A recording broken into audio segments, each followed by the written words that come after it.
Meet Nia. Nia lives in Atlanta. To get to work, she walks a mile to the bus, then transfers to a train.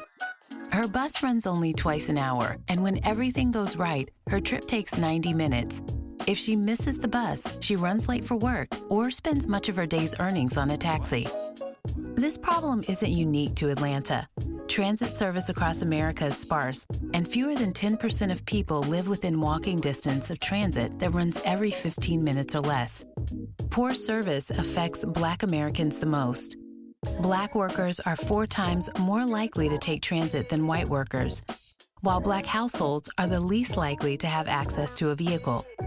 And because transit is so infrequent, the vast majority of Americans choose to drive instead, even in cities. That makes transportation the nation's biggest source of greenhouse gas emissions. To fix this inequitable, carbon-spewing system, we need to run a lot more transit service. The best way to do that is to dramatically increase transit agencies' operating budgets.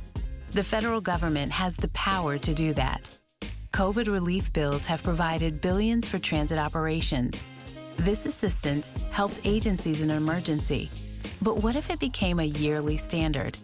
In Atlanta, a 40% boost in the operating budget could dramatically increase the number of routes that arrive at least every 15 minutes, all day, every day. Nia would save time and money and could access more jobs within 30 minutes.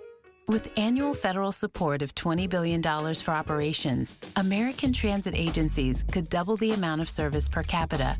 According to the Urban Institute, this would enable every city to have service as good as Chicago's.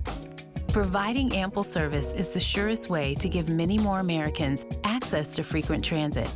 To fix our unjust and polluting transportation systems, we need a big federal investment in transit operations.